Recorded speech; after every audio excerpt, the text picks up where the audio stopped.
Hi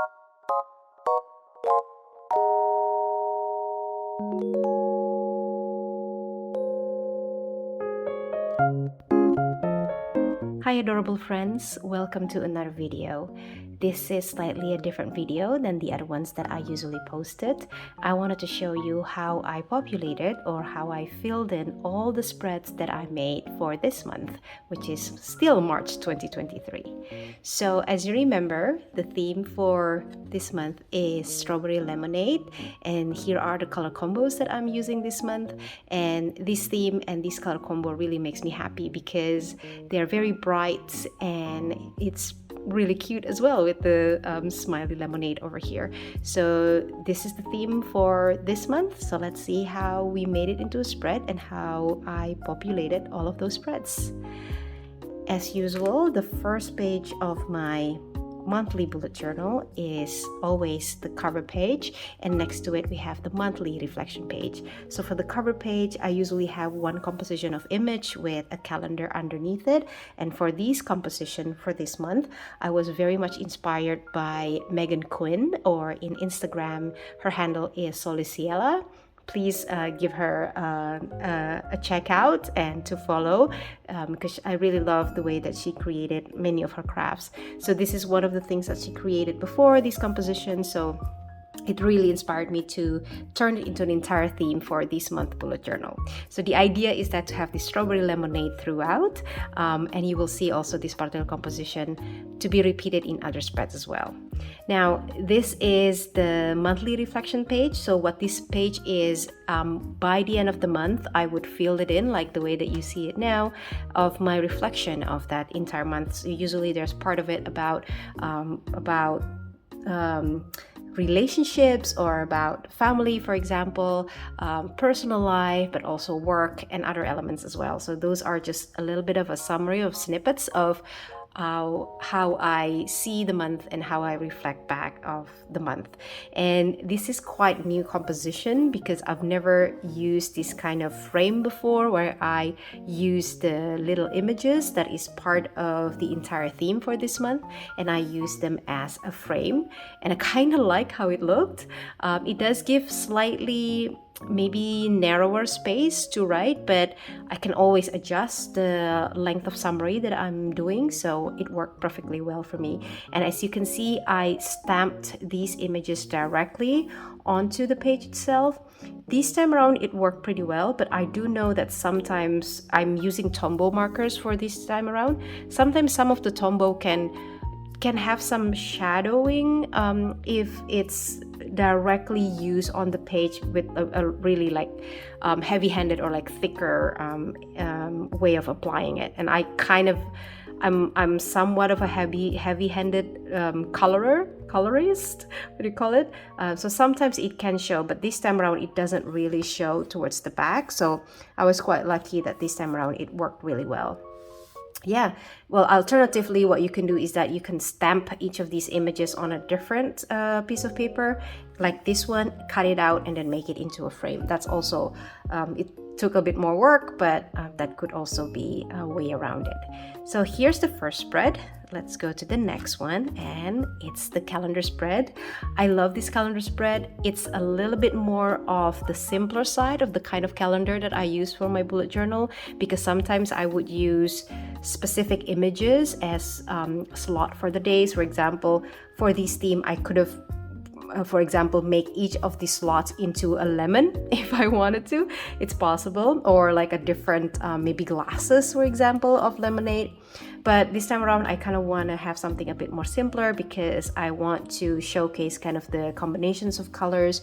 And what I did, instead of having the entire row one color and then alternate a different color for the next row, what I did was that I changed the colors on each of the row. And I do love how they then combine together, because it looks very, again, vibrant, and it looks very happy this way when you have all of the different colors next to each other. So I absolutely love this calendar page, and I managed to also make some sort of a tinier composition of these main compositions, and I was quite lucky that there is some little images in the stamp set that I can put together that it kind of mimics the bigger composition. Yeah, so yeah, I really like this calendar spread. Now, the first spread of the month is actually a Dutch door. So I sometimes like to do Dutch doors, especially if kind of like the first chunk, or maybe even like the last chunk of the month is up to 12, for example, because then I can make like 6 and 6, and this is what happened here. So that's why I turn it into a Dutch door. And for this one, the idea is quite simple, to have this row of lemons that flip back and forth, and I kind of flip some of the images of the stamps here so that it would match the shape when I put them together.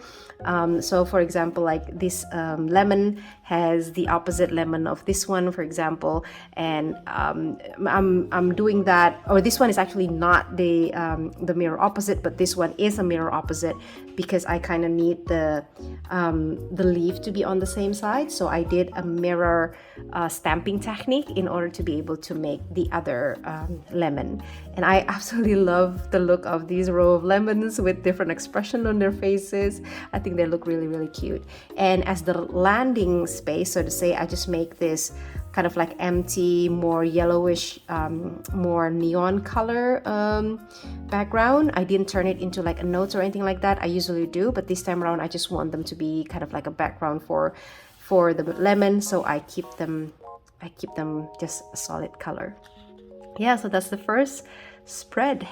The second one is for kind of like the second weekly of, I think the third week of March, and there's 7 slots for the days and then 1 for the notes, and I like this composition, this layout, because it's not exactly the same shape or the same size for each of the slot of the days, and I like it when it's a little bit different that way. So I do use layouts where the days are the same size and you see them a lot, but I also like to kind of diversify it a little bit to make the slot of the days are slightly different, because it gives you more freedom and opportunity to kind of have a little bit of a different look.